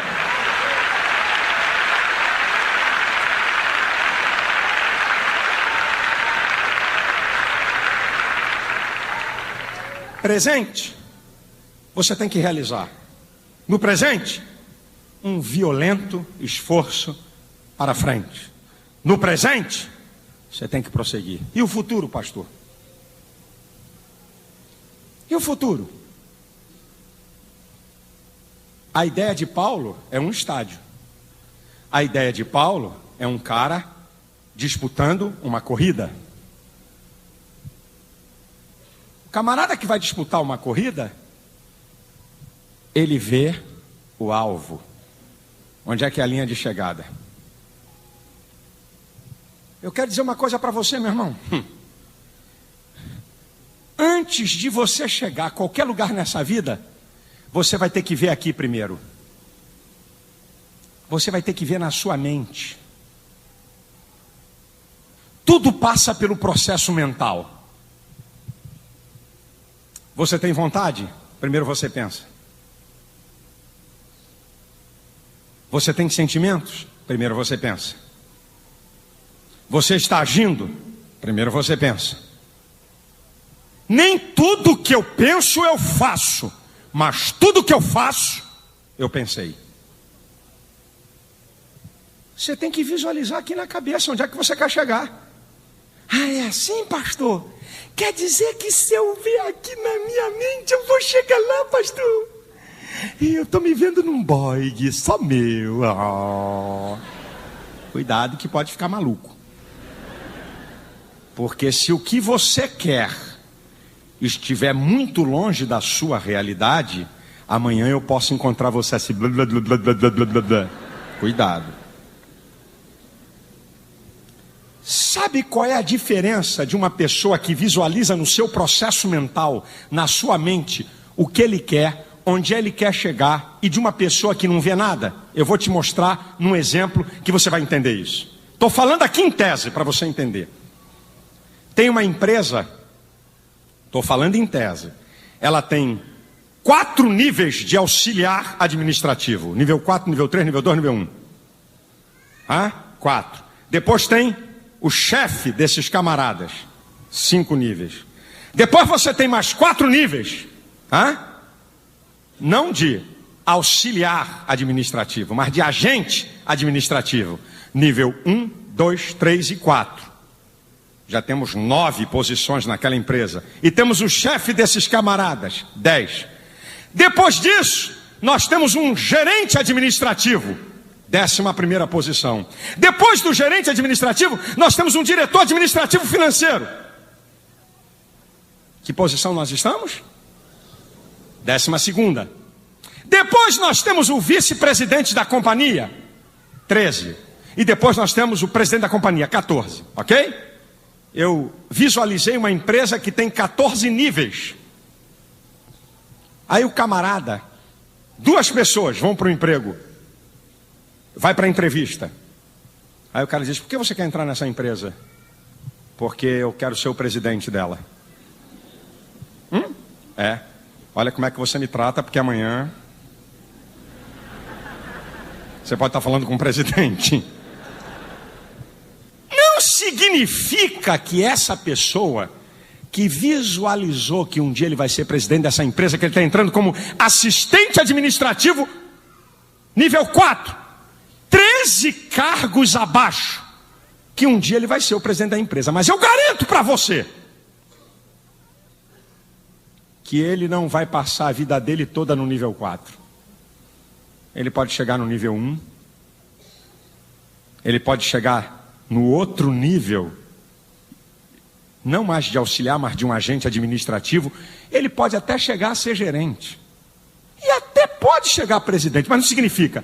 Só porque ele visualizou, ele concebeu no seu ser aquilo que ele queria, pode ser que ele não chegue a presidente da empresa, mas eu garanto que ele passa do nível 4. Agora vai o outro. Tinha 2 vagas para a mesma função. Por que você quer entrar nessa empresa? Amiga, porque o emprego tá ruim, né? E aí apareceu essa vaga aqui, né? O negócio tá feio, então eu tô aqui, né? Porque é a chance, eu não posso ficar desempregado, eu tenho mulher e 3 crianças para criar, então eu tenho que trabalhar, né, amigo? 35 anos depois, vamos fazer um bolo para o nosso funcionário que está se aposentando. 35 anos depois, nível 4. O outro não foi o presidente da empresa, mas chegou a ser gerente administrativo. Porque ele, botou aqui na cachola, ele concebeu na sua mente. Sabe por que eu estou pregando aqui? Sabe por que vocês estão vendo essas câmeras? Quando eu tinha 15, 16 anos, eu me via pregando. Eu tocava bateria com o pastor Paulo Brito na Maranata. Tocava não, atrapalhava mais do que tocava. Era ele no teclado e eu na bateria. Grandes pregadores iam lá. Eu me via pregando naquele palco da ABI. E tem culto lá até hoje às quartas-feiras. Eu me via. Muitas coisas que eu concebi e visualizei na minha mente não aconteceram. Mas eu garanto para você que se eu não tivesse concebido no meu ser, visualizado na minha mente, eu não tinha chegado onde eu estou. Nem tudo que eu pensei e projetei, eu consegui. Mas quando você projeta na sua mente, quando você concebe no seu ser, você vai chegar a algum lugar. Eu estou vendo o alvo. O que é futuro? O alvo, o objetivo, onde você quer chegar, o que você quer conquistar.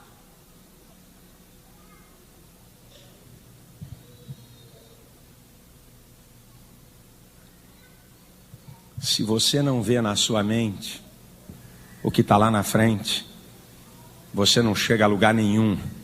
Se você vê alguma coisa, você vai chegar a algum lugar. Guarda isso. Guarda o que eu estou te falando. 2, o camarada que está numa corrida, lembre-se que Paulo está falando de um corredor. Você já viu alguém correr assim? Numa corrida de 100 metros, 200 metros, 800 metros, 1000, 1500. Você já viu alguém correr assim?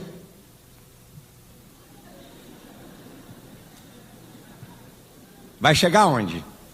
Primeiro vai ser o último da fila. Segundo, o nego vai dizer que ele está maluco. Porque o camarada que corre, seja 100, seja 200, seja 800, 1000, 1500, ele obedece uma direção. Ele não corre assim. Ele não corre assim. Ele tem uma direção, porque ele quer chegar no alvo. Qual é a direção da sua vida? O que é que você quer? Por onde você está indo? Você está perdido. Você não sabe o que você quer. Você não sabe qual é o rumo da sua vida. Como é que você quer chegar a algum lugar e depois quer transferir para Deus porque você não chegou? Qual é a direção? Tem que mudar de emprego? Tem que mudar de casa? Tem que mudar de bairro? Tem que mudar de estado? De nação? Sei lá. Qual é a tua direção? Você tem que ter uma direção para você chegar no alvo. Para você chegar em algum lugar, tem que ter uma direção.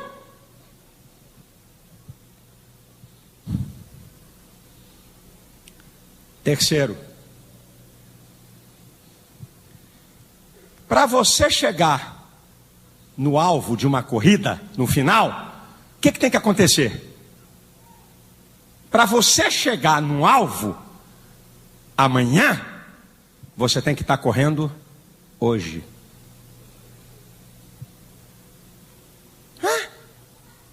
Como é que o cara vai atingir lá o alvo se ele não está na corrida? Como é que você quer chegar a algum lugar e conquistar alguma coisa no futuro se você está fora da corrida da vida? Você tem que estar correndo hoje para chegar no alvo amanhã. Você tem que estar fazendo hoje para chegar no alvo amanhã, porque as atitudes de hoje e as escolhas de hoje vão determinar aonde você vai chegar amanhã. As suas atitudes vão determinar o que você tomar de atitude, as escolhas que você fizer hoje, vai determinar amanhã. Você tem que correr hoje para chegar no objetivo amanhã.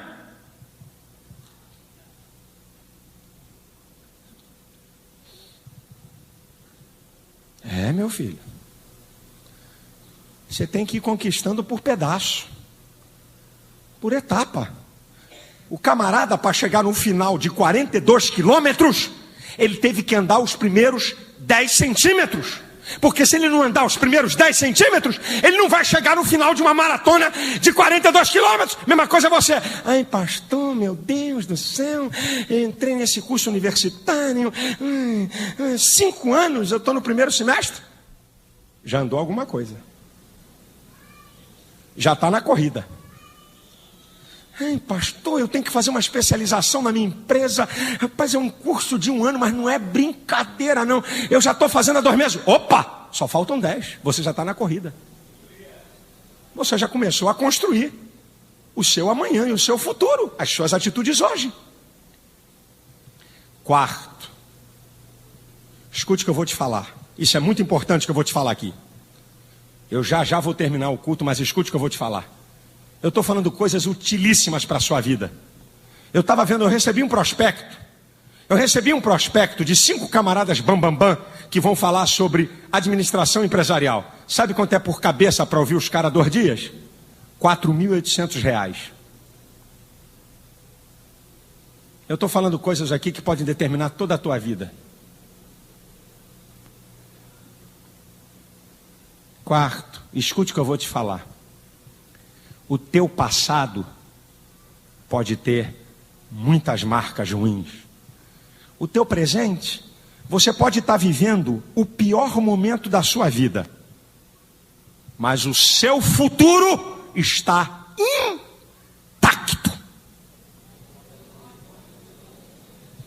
Passado pode ter um monte de marca ruim. O presente, você pode estar vivendo o pior momento da sua vida. Agora o seu futuro está intacto. Basta, com a ajuda de Deus, você construí-lo. E tem mais. Você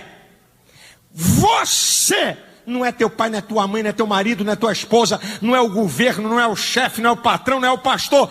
Você é responsável pelo seu futuro. Diga para quem está perto de você. Você é o maior responsável pelo seu futuro. É você.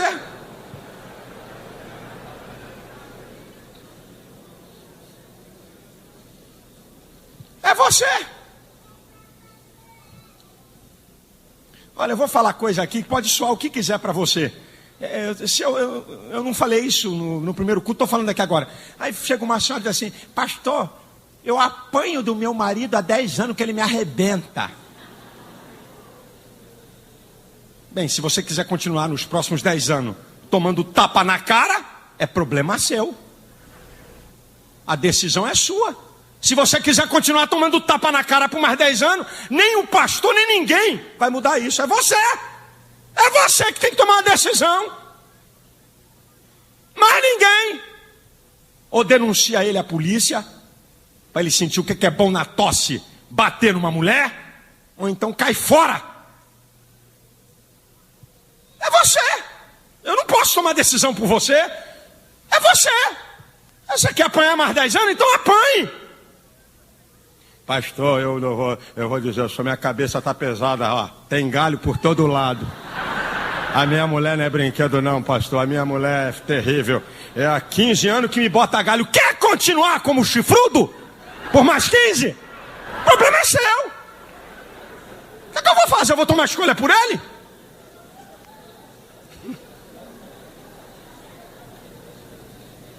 O que eu vou fazer? Essa decisão é sua, não é minha. Eu não estou insinuando aqui nada. Eu só estou dizendo verdades que muita gente tem medo de falar. Você quer o quê? Quer continuar mais 15 anos? Você é responsável pelo seu futuro.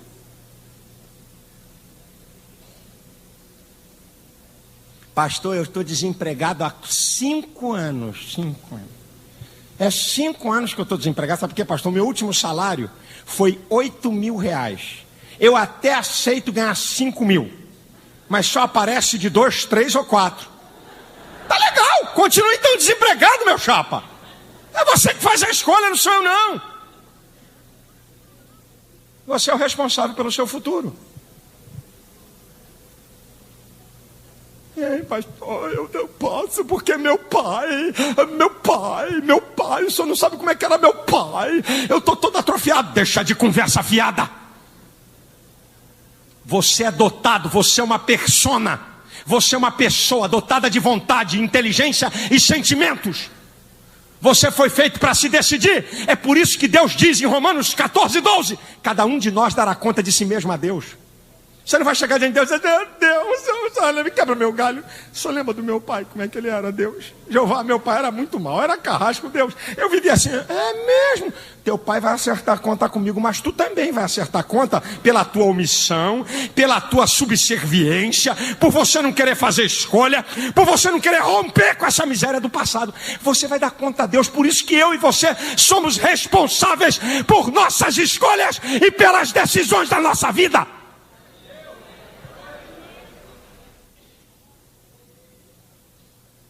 A gente quer culpar todo mundo. Esse governo, esses miseráveis que estão aí.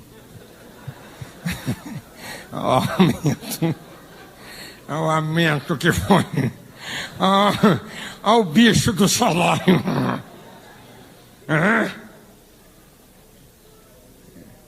Quando estava na oposição não era assim. Quando estava na oposição, o salário ia para 1.400. Agora quanto deram? É por isso, pastor. E o senhor é conselheiro do presidente. E o senhor pertence ao Conselho de Desenvolvimento Econômico da Presidente da República e reúne com homem de 3 em 3 meses. Ai, pastor, sai dessa! Esse governo. Sabe? A gente tem que arrumar um bode expiatório. A gente tem que arrumar alguém para pagar o pato da nossa incompetência. A gente tem que arrumar alguém para pagar o pato da nossa indecisão. A gente tem que arrumar alguém para pagar o pato do nosso fracasso pelas nossas escolhas erradas, ou no presente não fazer nada para projetar para o futuro. Em quinto lugar, eu já vou terminar. Fica calmo, antes que você comece a dizer amém, eu já estou terminando. Em quinto lugar, existe uma palavra-chave para o futuro: esperança. Sabe o que significa esperança? Ter fé e confiança que vai se conseguir o que se deseja. Sabe o que é esperança? É a perseverante confiança no futuro. Meu filho, se você não tiver esperança, eu tô com pena do teu futuro, meu chapa. A esperança é a força motora do futuro. É a fé, é a confiança que você vai chegar no alvo, que você vai chegar em algum lugar, que você vai conquistar aquilo que você deseja. Se você não tiver esperança, você já é um fracassado já. Não é no futuro, não. Esperança. Você tem que crer, você tem que confiar, você tem que acreditar que você vai chegar lá. Porque se você não acreditar, você não chega em lugar nenhum. E se você tiver esperança, você vai chegar em algum lugar. Agora escute o que eu vou dizer para você. Paulo diz assim, uma coisa é que eu faço isso. Esquecendo-me das coisas que para trás ficam e avançando para as que estão diante de mim, prossigo para o alvo pelo prêmio. Uma recompensa. Claro. Você tem direito de pensar no futuro, que você quer ter uma vida melhor, que você quer dar uma vida melhor para sua família, que você quer conquistar alguma coisa melhor. Não é pecado não, é natural, pertence à natureza humana e Deus gosta disso. Você quer ser recompensado pelo teu trabalho, pelo teu esforço, por você fazer um violento esforço para frente, por você prosseguir no meio da tempestade, por você visualizar na tua mente. Sabe, Deus gosta disso, porque você quer viver melhor. Eu quando casei com aquela madame ali, ó, bonita pra caramba. Bota a câmera aí, meu chapa. Tu quer ser mandado embora, meu irmão? Tu perdeu o juízo, compadre? Aí, ó, a outra menina do lado da filha, bonita igual a mãe. Sabe? Eu quando casei com essa madame aí, sabe o que eu era? Um pé inchado. Amigo do seu coisa nenhuma. E trabalhava pro seu João ninguém. Eu quando eu casei com ela, eu fui morar numa rua chamada Rua Braga. O prédio era tão velho que quase que o Ministério da Cultura fez um tombamento histórico. Eu levei 9 meses para comprar o sofá da sala. Mas quando eu casei, o pai dela sempre foi um homem simples. Mas sempre tiveram comida, sempre dormiram, sempre tiveram cama, sempre tiveram uma estabilidade. Eu estava tirando ela da casa do conforto do pai dela. Eu disse para ela está aqui. Eu disse para ela, olha aqui, ó. Tu tá casando com macho. É um mistério, aleluia.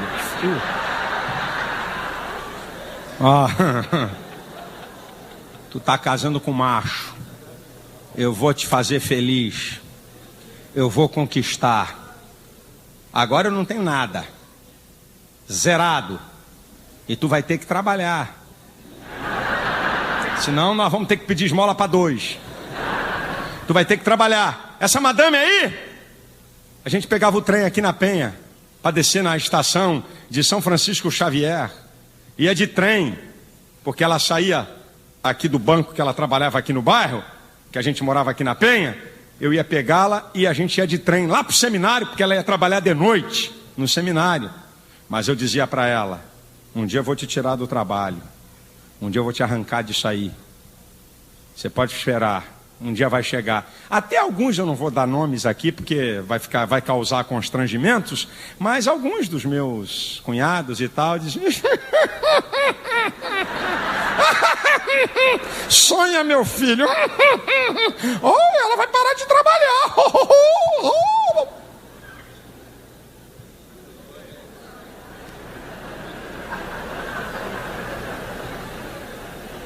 Aí hoje é que digo.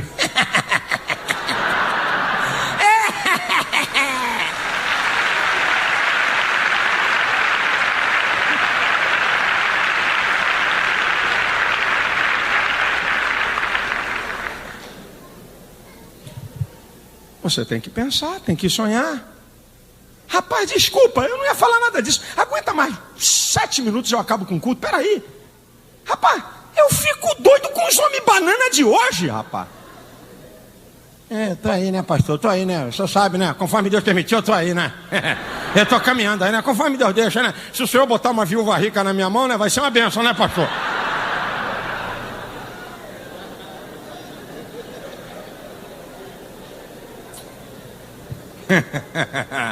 Ai, Jesus, tem misericórdia, Senhor.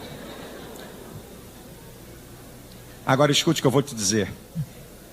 Paulo está falando de uma coisa superior a tudo isso que eu falei. Porque tudo isso é normal. Você querer crescer na vida, você ter alvos, ter objetivos, querer conquistar para o futuro, querer melhorar a sua vida, perfeitamente normal. Mas Paulo diz assim: o meu alvo maior, acima, transcende a expectativa do homem normal, do homem natural. O que eu quero, a coisa maior, mais sublime, não é eu conquistar apenas posições nessa vida, é o prêmio da soberana vocação de Deus em Cristo Jesus, nosso Senhor. Sabe que prêmio é esse? É que Paulo lá na frente estava dizendo assim: olha, um dia ele vai enxugar dos meus olhos toda lágrima, não vai haver morte, não vai haver sofrimento, eu vou ver Jesus como ele é, eu vou ter vida eterna. Essa é a nossa soberana vocação. Você pode ter os objetivos que você tiver nessa vida, e tem que ter, mas você tem que ter uma coisa maior do que tudo que você pensa nessa vida: é que você não foi feito para viver 30, 40, 50, 70 anos, morrer e acabar. Deus fez você para ser eterno, e Deus quer te dar a vida eterna, e você tem direito à vida eterna. Esse é o nosso objetivo maior. Sabe, eu observo alguns cristãos hoje dizendo assim: Senhor Jesus, não volta, olha, se tu quiser voltar para buscar a igreja antes de setembro, não faça isso não, Senhor, porque eu estou fechando um negoção agora, não... Volta depois de setembro. Olha, eu vou casar, Jesus, deixa eu ser arrebatado casado, não volta agora não. Aí a expectativa, cuidado para você não trocar seus objetivos, cuidado para que as coisas temporais não sejam maiores do que as eternas, cuidado para você não perder a visão do céu, da glória de Deus, da vida eterna. Aquilo que em 1 João capítulo 3 versículo 2 está escrito: amados, agora somos filhos de Deus, e ainda não é manifestado o que havemos de ser, mas quando ele se manifestar, seremos semelhantes a ele, e assim como ele é, veremos. Essa é a nossa soberana vocação. Nós estamos vendo lá na frente a nossa maior esperança, a esperança por uma coroa incorruptível, incontaminável, que não pode murchar, guardada nos céus para vós. É o nosso maior objetivo. Por isso que Pedro diz que nós somos peregrinos e forasteiros aqui nessa terra. Nós estamos aqui de passagem, porque Deus fez você para ser eterno, e Jesus veio a esse mundo para restaurar o homem ao seu estado original. Jesus veio aqui não foi para dar uma diaróide bacana não, é para restaurar o homem ao seu estado original, fazer o homem ser eterno e viver para sempre. Esse é o prêmio da soberana vocação que nós temos, e que suplanta qualquer projeto para o teu futuro, qualquer coisa que tu imagina para a tua vida. Esse projeto suplanta qualquer projeto material, porque esse projeto é eterno e está no coração de Deus e manifestado para cada um de nós. E não perca a visão do céu, da glória de Deus, não perca, porque isso é a coisa mais importante.